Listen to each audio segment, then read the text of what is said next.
S'il y a bien quelque chose qui m'énerve, c'est quelqu'un qui attend un résultat différent en faisant la même chose. Mais actuellement, je coach beaucoup de gars qui ont l'état d'esprit du salariat ou l'état d'esprit religieux. Et les gars, ils se disent que voilà, moi je veux demander une promotion à Dieu, mais je vais agir mieux pour mon patron que je vois que pour Dieu que je ne vois pas.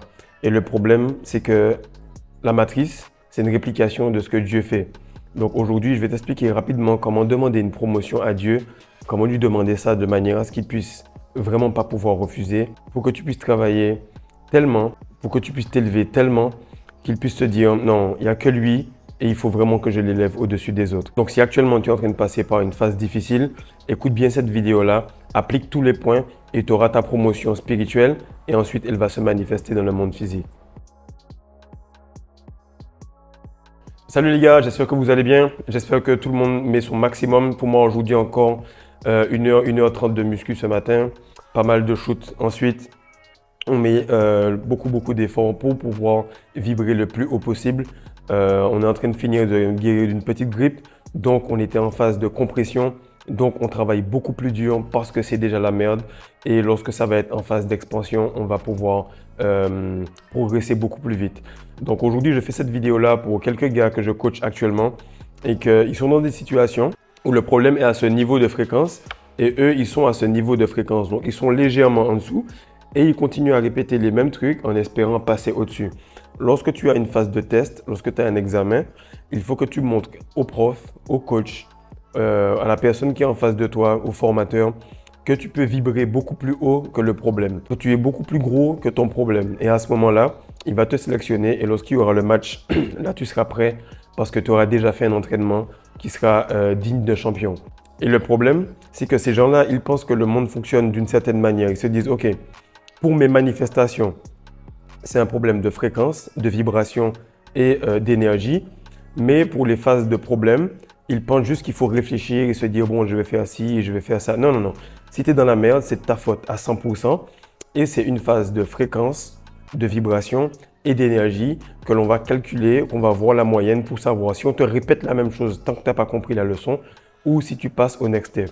Donc, au cas où vous ne l'avez pas compris, le monde dans lequel on vit, c'est une réplication du monde spirituel.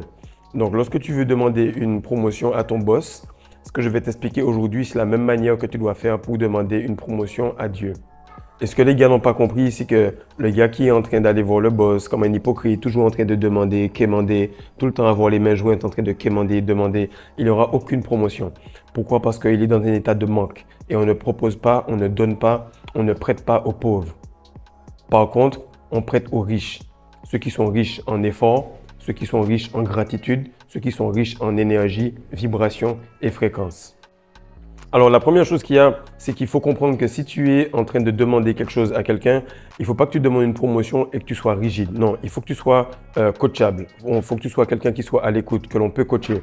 Et le problème, c'est que la plupart des gens qui veulent une promotion dans le monde spirituel, ils se disent « je sais déjà, je veux comprendre avant de faire, je veux voir pour ensuite croire ». Le problème, c'est que ce genre de truc-là ne fonctionne pas. On t'a dit d'obéir sans comprendre. Fais l'échauffement, comme ça, tu n'auras pas de claquage. Parce que par la suite, je vais te demander un effort tellement intense en match qu'il sera préférable que tu sois tout le temps bien échauffé. Mais si je vois qu'à l'entraînement, dans les petits détails, tu ne le fais pas, je ne vais même pas te regarder pour te sélectionner. Et la plupart du temps, c'est que les religieux, les salariés, les gens qui sont dans la matrice, ils se disent voilà, j'ai appris ça, je connais ça, je vais répéter cette même chose qui ne m'a donné aucun résultat pendant toutes les années de vie que j'ai eues pour avoir une promotion que je veux depuis toutes ces années sans avoir fait différemment. Ça, c'est la définition non pas de la foi, mais de la folie. Lorsque tu fais la même chose et que tu essayes tout le temps de demander plus, c'est la définition de la folie. Donc, c'est un paradoxe parce que tu dois être dur à l'effort, mais malléable sur l'écoute, malléable sur le coaching. Le deuxième point, c'est que tu dois avoir les 5 constances du leadership. Lorsque je formais les gars, je leur disais, voilà, tu dois avoir les 5 constances du leadership qui sont attitude, présence, image, implication. Et le tout va te donner la production, qui sont les résultats, l'argent, etc. Donc, lorsque tu as une bonne attitude qui est extrêmement élevée, toujours en train de sourire, bonjour, ça va? Va bien? Tu veux que je fasse quelque chose pour toi? Automatiquement, la personne, elle se dit, le gars, il a une attitude qui est tout le temps correcte et ce n'est pas l'extérieur qui montre comment il doit être. C'est l'intérieur de lui qui va régler l'attitude des autres. Ça, c'est la première chose. Donc, arrêtez de chialer sur la flatline, sur le problème que les gens vous apportent. Et c'est à vous de montrer au monde que vous pouvez manifester ce que vous voulez dans cette période de compression. Présence, tu dois être présent tous les jours. Les gens qui me disent oui, il y a un jour qui est sacré, un jour qui est béni, là c'est tel jour, tel jour. Frère, tu t'es réveillé tous les jours. Si Dieu te réveillait juste les jours sacrés, eh bien tu serais déjà mort depuis longtemps. Donc tous les jours, tu es parfait sur les choses les plus simples, les choses que tu peux être bon, ton heure de réveil, l'attitude que tu as, ton cercle d'influence, les choses que tu peux gérer, ton cercle de préoccupation, ton focus que tu gardes sur les choses que tu ne peux pas gérer, tu t'en fiches, tu restes focus. Le troisième point, c'est ton image. On les reconnaîtra à leurs fruits. Si tu es quelqu'un qui dit qu'il est béni par Dieu, tu t'habilles en tant que tel. Tu montres aux gens que tu vis bien. Tu montres aux gens que tu as mis les meilleurs vêtements. Parce que le respect que tu as envers toi-même, eh les gens ils vont te répondre de la même manière. Mais si à chaque fois tu attends que les gens te disent bonjour, pour ensuite dire bonjour, sourire, pour que toi tu puisses sourire, te dire qu'il y a un gala ou quelque chose pour bien s'habiller, fais comme un président, agis comme un président. Et un jour, tu vas voir que la vibration va matcher et tu auras la promotion. Pour ceux qui pensent que c'est une blague, lorsque vous mettez un vêtement différent, vous vous mettez en pyjama ou bien vous vous êtes douché tard dans la journée, automatiquement votre journée est pourrie parce que vous avez déjà cette vibration de sommeil, de léthargie. Vous vous réveillez beaucoup plus tôt, vous mettez vos meilleurs habits, vous mettez une petite cravate et vous avez tout de suite l'impression de vous redresser un peu plus. Pourquoi? Parce que ce que vous mettez sur vous a une vibration. Le quatrième point, c'est l'implication. L'implication, c'est quoi? C'est lorsque tu fais plus que ce pourquoi tu es payé. Ok, tu as demandé à Dieu, voilà, je veux telle promotion dans tel travail. Pas grave, tu fais une promotion, tu veux une promotion dans tel secteur, mais tu travailles plus que ce pourquoi tu es payé. Tu es payé pour ça, tu fais ça. Comme ça, lorsque tu auras la promotion, tu vas te rendre compte que tu vas faire ça et tu seras payé quand même pour ça. La plupart des gens, ils demandent des promotions, ils veulent que Dieu les bénisse, ils veulent que Dieu fasse ci, ils veulent que Dieu fasse ça. Mais ils foutent rien. Ils sont léthargiques, ils sont tout le temps les mains jointes en train de prier au lieu d'être actifs en train de travailler. Lorsque tu travailles, tu pries 2 fois. Lorsque tu pries, tu fais juste parler. Et les gens ne comprennent pas que le spirituel, c'est du travail énorme. Il n'y a pas de je manifeste et j'attire les choses auprès de moi. C'est pas vrai. Il n'y a aucun riche qui est là en train de prier et puis d'attendre. Il est en train de bosser et donc Dieu se dit non, les gars, il est vraiment acharné. Je suis obligé de lui donner la promotion. Force l'univers à te donner ta promotion. Force Dieu à te donner ta promotion. C'est comme ça que ça marche et pas autrement. Tu ne peux pas forcer quelqu'un à faire quelque chose les mains jointes. Et lorsque tu as fait tout ça, qui sont les 4 premières constances du leadership, automatiquement, ça va découler sur une production, sur des résultats, sur des fruits, sur une manière de fonctionner qui est quand même bonne, même lorsque ça ne va pas. Le troisième point, c'est que tu dois être bon à ton poste. Tu dois être bon à ton poste. Tu veux par exemple être dans le porte-à-porte, on faisait leader, team leader, assistant gérant et gérant. Tu veux devenir gérant, arrête de t'inquiéter de ce qu'un gérant fait. Débrouille-toi pour être le meilleur assistant gérant possible. Fais toutes les tâches correctement. Et lorsque tu vas remplir la jauge et qu'elle va déborder, cette jauge d'assistant gérant qu'elle va déborder, à ce moment-là, on va te dire non, tu es plus gros que le poste. On doit te mettre ailleurs. Et la plupart du temps, les gens ne comprennent pas que tu dois overflow. Tu dois vraiment avoir un flux d'énergie, de fréquence et de vibration beaucoup plus élevé que là où tu es. Donc, comment tu fais pour avoir un meilleur poste en étant là où tu es? C'est que tu overflow. Tu as beaucoup plus de gratitude que ce pourquoi tu es payé. Tu as beaucoup plus de joie que pour le poste pour lequel tu es en train de travailler. Et là, qu'est-ce qui se passe? C'est que lorsque tu as beaucoup plus de gratitude, on se dit, le gars, il a la gratitude pour ce poste-là, avec le peu qu'il a, il donne plus d'efforts. Automatiquement, on va lui donner un peu plus par la suite. Et l'autre chose, c'est que tu es content pour ce que tu as, mais tu travailles pour la suite. Tu es content d'être ici, tu es heureux d'être ici parce qu'il y a certaines personnes qui n'ont même pas ce niveau-là, mais tu travailles à ce moment-là pour ce que tu veux avoir. Et lorsque tu as cette double manière de fonctionner, automatiquement, tu es en train de te hisser tout en sécurisant là où tu es. Donc, le minimum que tu as, c'est ça, mais le maximum que tu auras est en train d'arriver en même temps. Le quatrième point, c'est que comment tu fais pour demander à Dieu quelque chose? C'est que tu ne lui demandes pas, tu lui demandes par tes efforts. Au lieu de parler, tu vas être. Et lorsque tu vas être, ça veut dire que tu auras une attitude qui va être tellement élevée. Et même si la promotion paraît éloignée, même si tes bénédictions paraissent éloignées, tu continues de bosser. Il n'y a aucun problème. Et lorsque là, il se dit, non, le gars, il bosse quand même, malgré le fait que je ne lui propose pas quelque chose, malgré le fait qu'il n'est pas en train de me demander, malgré le fait qu'il n'est pas en train de voir qu'on est proche du 13e mois dans l'année, proche des nouveaux salaires, proche des restructurations d'emplois dans l'entreprise, il est quand même en train de faire le maximum. Et ça, c'est quelque chose d'important. Lorsque tu es avec la fille dans un date et qu'elle voit que vous êtes en train de faire un billard, un baby-foot, que tu es en train de prendre soin d'elle comme si c'était ta petite sœur, elle se dit, wow, le gars, il prend même soin de moi, même dans les moments où ça va pas. Et beaucoup de gars ne comprennent pas que les règles de la femme, c'est pour t'expliquer que là, j'ai mal, là, je saigne, là, je suis fatigué, là, je suis aigri, là, je suis ingrate envers toi parce que je suis tout simplement aigri contre la vie, mais tu es quand même gentil envers moi. Sache que le premier jour où elle aura plus ses règles, elle va s'en rappeler, elle va revenir vers toi. Donc, débrouille-toi pour comprendre que la femme, Dieu, l'univers, la société, la matrice, tout ça, ce sont des réplications de la même chose et il faut que tu agisses avec la même attitude, bon an, mal an. Le cinquième point, c'est qu'il faut comprendre qu'il y a de la place pour tout le monde, mais en même temps, tout le monde ne va pas y arriver. C'est ça qui est vraiment cool, c'est que là, je me réveille ces temps-ci, je m'entraîne, je sais que pas mal de gars dorment toujours, je sais que pas mal de gars ne s'entraînent pas, je sais que pas mal de gars font les mêmes choses tous les jours en espérant que le ballon va rentrer beaucoup plus, mais chaque jour, je mets un peu plus d'effort, un peu plus d'intensité, un peu plus de rage dans le fait de soulever les poids un peu plus durement. Et qu'est-ce qui se passe? C'est que je me dis, il y aura beaucoup d'appelés et peu d'élus. Il y aura de la place pour tout le monde, mais il y aura peu qui vont prendre cette place-là de force. Pourquoi? Parce que quand tu es en bas de l'échelle, il y a beaucoup de médiocrité, donc il y a beaucoup de compétition. Beaucoup de personnes se disent, voilà, moi je vais rester les bras ballants, je vais juste faire mes prières, je vais prendre mon chapelet, je vais prendre mon tapis, ou bien je vais rester là les mains croisées avec ma Bible ou avec mon Coran ou peu importe. Et je vais faire en sorte que j'ai fait la même chose qu'hier en demandant plus. J'ai fait moins en demandant plus. Je n'ai pas bougé en demandant plus. Et le problème, c'est qu'avec ce genre de situation-là, on est en train de convaincre le cerveau qu'il faut faire plus de paroles que d'actions. Et ce qui est bien, ce que j'ai remarqué, c'est que chaque fois que je me lève, je me dis super. Aujourd'hui, il y a un gars qui a craqué, il ne s'est pas réveillé. Je me lève encore, super. Il y a un gars qui s'est réveillé aujourd'hui, mais il n'a pas donné son maximum.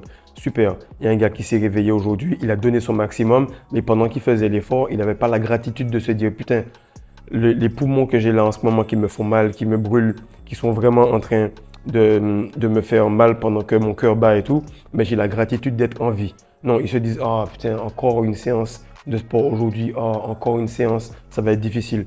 Lorsque tu auras la gratitude pendant l'effort, que tu vas le faire tous les jours, que tu vas faire comme si tu aimes ça, mais même pas comme si tu aimes ça, tu vas le faire de bon cœur, automatiquement tu vas dépasser les résultats que tu veux. Le sixième point, c'est que si tu as une promotion dans le monde spirituel, automatiquement, elle va être suivie d'une promotion dans le monde physique. C'est automatique. Et tous les gens qui me disent non, moi je suis spirituel, je fais les choses comme il faut et que tu n'as aucun résultat dans le monde physique, c'est faux. Et beaucoup de personnes migrent du côté salarial, passent vers le côté entrepreneurial avec la même façon de penser. Beaucoup de personnes migrent du côté religieux, vont du côté spirituel avec la même façon de penser. Lorsque tu passes de salarié à entrepreneur, de religieux à quelqu'un de spirituel, mon frère, tu vas devoir travailler beaucoup plus dur parce que tu es dans le vrai game maintenant. Toutes les personnes qui sont avec toi sont motivées, sont sérieuses, se réveillent tôt le matin. Et il y a une quantité d'énergie qui est infinie, mais celui qui va travailler le plus dur va être mis en avant par rapport aux autres. Et en fait, lorsque tu sens que tu as eu ce petit déclic sur le plan spirituel, c'est là que maintenant il faut avoir l'endurance de tenir jusqu'à ce que ça se manifeste dans le plan physique. Alors là, justement, tu dois te demander, ouais, mais comment on fait pour péter un plafond spirituel? Comment on fait pour accéder à un autre niveau? La première chose qu'il y a, c'est qu'il te faut les deux. Il te faut faire l'exercice correctement pour passer à une autre étape. Lorsque tu fais les tractions, beaucoup de gars font les tractions et ils arrivent ici. Si tu veux vraiment avoir une promotion, tu fais les tractions depuis là et tu tires jusqu'en haut avec le maximum de vitesse, le maximum de puissance et le maximum d'endurance. Donc, il te faut une quantité de rétention et il te faut une qualité de rétention. Ça, c'est la première chose. C'est extrêmement important. La deuxième chose, c'est que tu dois tout le temps être dans le minimum possible de nourriture que tu as dans la journée. Tu dois être dans un jeûne.